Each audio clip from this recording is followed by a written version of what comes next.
আসসালামু আলাইকুম। সংবাদে আপনাদের সবাইকে স্বাগত জানাচ্ছি। আমি ফিরোজ তোহা। শুরুতেই আরবে কেবলস সংবাদ শিরোনাম জানিয়ে দেব এই মুহূর্তে হাতে পাওয়া সর্বশেষ গুরুত্বপূর্ণ আপডেট বাংলা সংবাদ। শুরুতেই জানাবো গুরুত্বপূর্ণ সংবাদের শিরোনাম। ঢাকাকে বিরক্ত না করতে নয়াদিল্লিকে বার্তা দেবেন ডোনাল্ডো। অন্তর্বর্তী সরকার গঠনের পর থেকে আন্তর্জাতিক সম্পর্ক উন্নয়ন নিয়ে বেশ আলোচনা চলছে, যেখানে গুরুত্ব রাখছে ভারত ও যুক্তরাষ্ট্র। দেশ দুটিকে ঘিরে একটু বেশি আলোচনা হচ্ছে। বাংলাদেশের রাজনৈতিক পট পরিবর্তনের পর সম্পর্ক জোরদারে যুক্তরাষ্ট্র এর মধ্যে আর্থিক ও অর্থনৈতিক সহযোগিতার মতো বিষয়ে গুরুত্ব দিচ্ছে। এরই পরিপ্রেক্ষিতে ঢাকা সফরে আসছে যুক্তরাষ্ট্রের উচ্চ পর্যায়ের একটি প্রতিনিধি দল, যে দলে থাকছে মার্কিন পররাষ্ট্র দপ্তরের দক্ষিণ ও মধ্য এশিয়া বিষয়ক অ্যাসিস্ট্যান্ট সেক্রেটারি ডোনাল্ডো। এবারে জানাবো বৈষম্য বিরোধী আন্দোলন ঠেকাতে কুমিল্লার টিপরা বাজার এলাকায় শিক্ষার্থীদের উপর গুলি করা মোহাম্মদ নাজমুল ইসলাম জুয়েলকে আটক করেছে যৌথ বাহিনী। বৃহস্পতিবার বিকাল 4:30টার দিকে সেনা ও পুলিশের একটি দল ম্যাজিস্ট্রেটের উপস্থিতিতে যৌথ অভিযান পরিচালনা করে সাহিবনগর এলাকা থেকে এই গণহত্যাকারীকে গ্রেপ্তার করে। জানাবো 50,000 কর্মীর পরিবার করুণ অবস্থায় আছে। আওয়ামী সরকারের পতনের পর থেকে দলটির প্রায় 50,000 কর্মী পরিবার সহ করুণ অবস্থায় আছে। মামলা, হামলা এবং গ্রেপ্তারের কারণে বাড়িতেও অবস্থান করতে পারছেন না তারা। শুক্রবার আওয়ামী লীগের ভেরিফাইড পেজে একটি পোস্টের মাধ্যমে এসব তথ্য জানানো হয়েছে। এদিকে সোনা চোরাচালানের গডফাদাররা ধনাছোঁয়ার বাইরে। স্বর্ণ চোরাচালান মামলার তদন্ত বিচার কার্যক্রম চলছে ধীর গতিতে। ত্রুটিপূর্ণ এজাহার, জব্দ তালিকায় গরমিল, উল্টো সাক্ষী দেওয়া, উচ্চ আদালতের স্থগিতাদেশ সহ নানা কারণে মামলার তদন্ত ও বিচার কার্যক্রম ব্যাহত হচ্ছে। আর বিচারের এই দীর্ঘসূত্রতার সুযোগে বেশিরভাগ আসামি জামিনে মুক্তি পাচ্ছেন। ফলে জড়িতদের কঠোর শাস্তিমূলক ব্যবস্থার আওতায় আনা সম্ভব হচ্ছে না। জানিয়ে দেব পুলিশের উপর এখন আর রাজনৈতিক দলের চাপ নেই।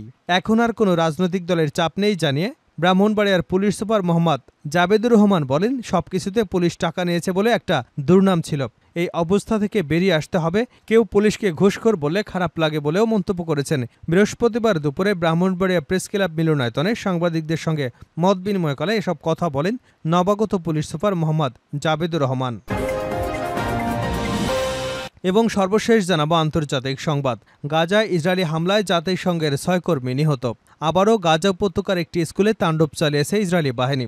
এই হামলায় জাতিসংঘের 6 জন কর্মী সহ 18 জন নিহত হয়েছেন। আর গত 24 ঘন্টায় উপত্যকা জুড়ে ইসরায়েলি বর্বরতায় প্রাণ গেছে নারী, শিশু সহ 40 জনের। খবর আল জাজিরার। এতক্ষণ শিরোনাম শুনছিলেন, এবার বিস্তারিত। প্রিয় দর্শক, আপনি যদি এই চ্যানেলে নতুন হয়ে থাকেন, ভিডিওটি দেখতে দেখতে চ্যানেলটি সাবস্ক্রাইব করে আমাদের সঙ্গে থাকুন।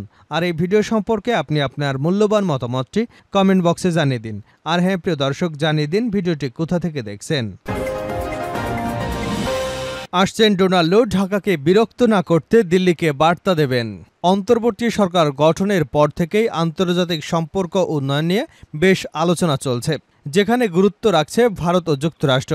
দেশ দুটিকে ঘিরে একটু বেশি আলোচনা চলছে। বাংলাদেশের রাজনৈতিক পট পরিবর্তনের পর সম্পর্ক জোরদারে যুক্তরাষ্ট্র এর মধ্যে আর্থিক এবং অর্থনৈতিক সহযোগিতার মতো বিষয়ে গুরুত্ব দিচ্ছে। এরই পরিপ্রেক্ষিতে ঢাকা সফরে আসছেন যুক্তরাষ্ট্রের উচ্চ পর্যায়ের একটি প্রতিনিধি দল। এ দলে থাকছেন মার্কিন পররাষ্ট্র দপ্তরের দক্ষিণ ও মধ্য এশিয়া বিষয়ক অ্যাসিস্ট্যান্ট সেক্রেটারি ডোনাল্ডো। তবে সরাসরি ঢাকা আসছেন না ডোনাল্ডো, দিল্লি হয়ে ঢাকায় আসবেন তিনি। সেখানে ওয়াশিংটন দিল্লির প্রতিরক্ষা বিষয়ক ইন্টারসেশনাল সংলাপে যৌথভাবে সভাপতিত্ব করবেন তিনি। এ বৈঠকে যুক্তরাষ্ট্র ও ভারতের দ্বিপাক্ষীয় ইস্যুর পাশাপাশি আলোচনায় গুরুত্ব পাবে বাংলাদেশের প্রসঙ্গ। এতে ঢাকাকে বিরক্ত না করবার জন্য ওয়াশিংটনের পক্ষ থেকে দিল্লিকে বার্তা দেওয়া হবে। দৈনিক সমকালের একটি প্রতিবেদন থেকে এ তথ্য জানা গেছে।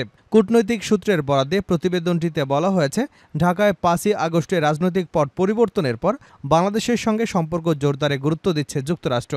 তারা চাচ্ছে বাংলাদেশ যেন ঘুরে দাঁড়ায়। তাই বাংলাদেশের বর্তমান সংকট উত্তরণে চাহিদাগুলো জানতে চাইবে ওয়াশিংটন। একই সঙ্গে বিষয়গুলোতে সামনের দিকে কিভাবে সহযোগিতা করা যায় তা নিয়েও আলোচনা করবে বাংলাদেশ ও যুক্তরাষ্ট্র।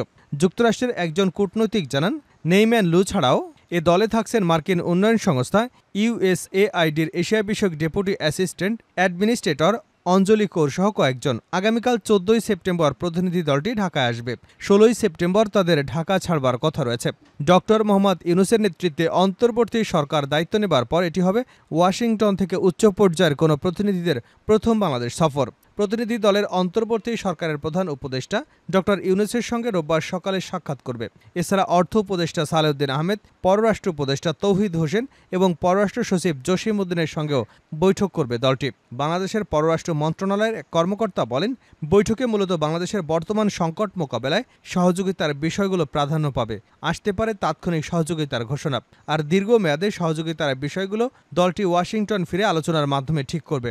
সফর থেকে তারা মূলত জানতে চাইবে বাংলাদেশের চাহিদাগুলো কি রয়েছে।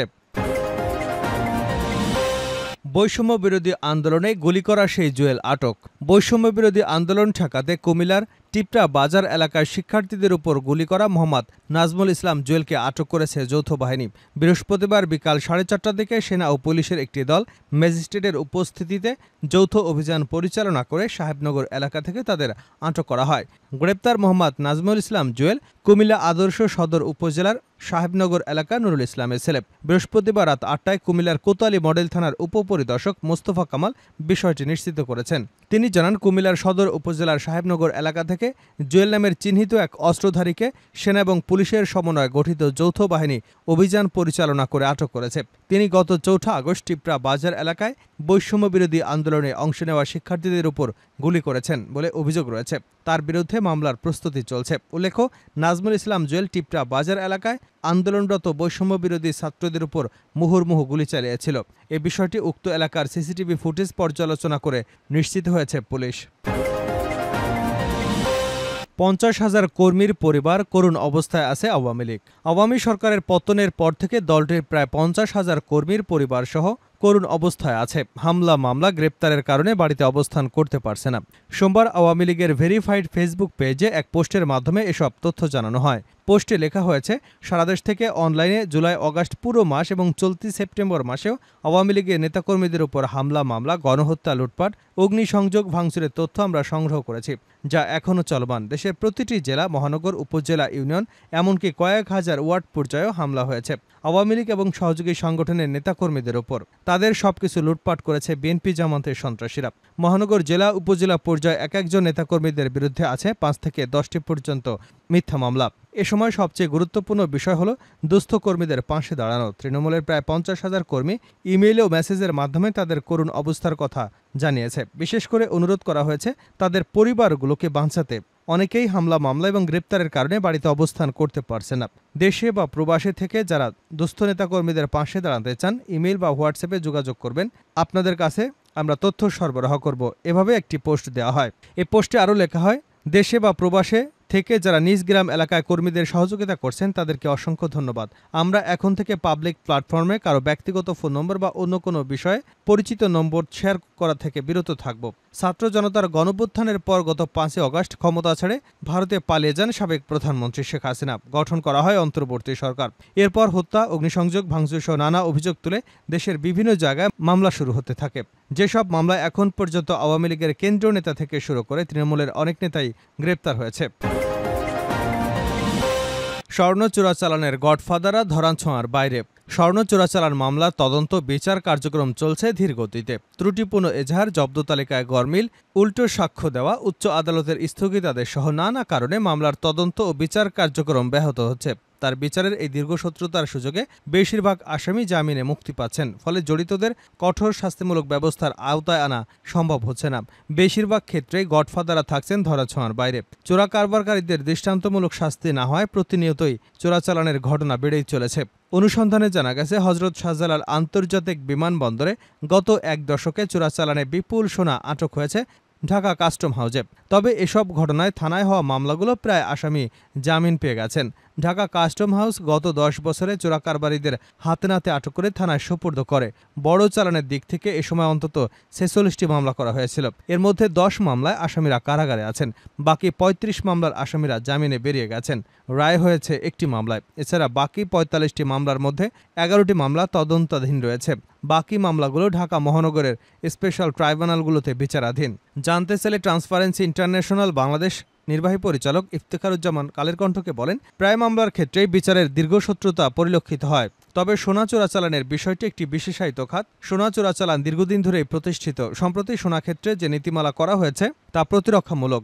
সেটা প্রতিকারমূলক নয়। চোরাচালান প্রতিরোধে প্রাধান্য দিতে হবে, বিশেষ করে অপরাধীদের আইনের আওতায় এনে দৃষ্টান্তমূলক শাস্তির দৃষ্টান্ত স্থাপন করতে হবে। চোরাচালান মামলার অভিজ্ঞ আইনজীবী ফারুক আহমেদ বলেন, স্বর্ণ চোরাচালান মামলায় যা জব্দ করা হলো সেই সম্পর্কে কোনো বিশেষ মতামত দেওয়া হয় না। ফলে যা জব্দ করা হলো তা সত্যিই সোনা কিনা তা বিচারে এসে প্রশ্নের সম্মুখীন হয়। অনেক ক্ষেত্রে সোনাগুলো তদন্ত কর্মকর্তারা দেখেনি না, আর তারা এসে আদালতে সাক্ষ্য দেন। যারা সোনা দেখেনি ত্রুটিপূর্ণ মামলার এজাহার এবং জব্দ তালিকায় গরমিল এবং সাক্ষীদের উল্টো সাক্ষী দেওয়া সহ নানা কারণে রাষ্ট্রপক্ষ অভিযোগ প্রমাণে ব্যর্থ হয়। মামলার একাধিক তদন্ত কর্মকর্তা জানান, স্বর্ণ চোরাচালানের মামলাগুলো সাধারণত সাক্ষ্য প্রমাণের অভাবে নিষ্পত্তি বিলম্বিত হয়। এ কারণে এসব মামলা তদন্ত শেষ করতে 6 মাস থেকে 1 বছরেরও বেশি সময় লাগে। শেষ করছে আন্তর্জাতিক সংবাদ দিয়ে। গাজায় ইসরায়েলি হামলায় জাতিসংঘের 6 কর্মী নিহত। আবারও গাজা উপত্যকার একটি স্কুলে তাণ্ডব চালিয়েছে ইসরায়েলি বাহিনী। এ হামলায় জাতিসংঘের 6 কর্মী সহ 18 জন নিহত হয়েছেন। আর গত 24 ঘন্টায় উপত্যকা জুড়ে ইসরায়েলি বর্বরতায় প্রাণ গেছে নারী শিশুসহ 40 জনের। খবর আল জাজিরার। এমন সময় এই হামলার ঘটনা ঘটল যখন বিশ্ব স্বাস্থ্য সংস্থা বলছে আহত ফিলিস্তিনিদের 25% এমনভাবে ক্ষতিগ্রস্ত হয়েছে তাদের স্বাভাবিক জীবনে ফিরতে হলে দীর্ঘ চিকিৎসা সেবার মধ্য দিয়ে যেতে হবে। গাজার উদ্বাস্তুদের জন্য জাতিসংঘের ত্রাণ ও কর্মসংস্থা বলছে, গাজা উপত্যকার একটি স্কুলে ইসরায়েলি বিমান হামলায় যারা নিহত হয়েছেন তাদের মধ্যে 6 জন ছিলেন জাতিসংঘের কর্মী। গাজায় দফায় দফায় হামলা চালানো হচ্ছে খান ইউনিসের আল নুসিরাত শরণার্থী শিবিরে। বেসামরিক নাগরিকদের বসতি লক্ষ্য করে ছোড়া হচ্ছে বিধ্বংসী বোমা। শরণার্থী শিবিরের আশপাশের বাড়িঘরও পাচ্ছে না রেহাই। গুরুতর আহতদের সংখ্যা বহু বাড়ছে। আহতদের নেওয়া হচ্ছে জাবালিয়া আল সাউদা হাসপাতালে। গাজায় এমন ভয়াবহ হামলার তীব্র নিন্দা জানিয়েছে জাতিসংঘের মহাসচিব অ্যান্থনিও গুতেরেস। তিনি বলেন, গাজায় যা ঘটছে তা একেবারেই অগ্রহণযোগ্য। যুদ্ধবিরতির বিষয়ে আবারও জোর দিয়েছেন তিনি।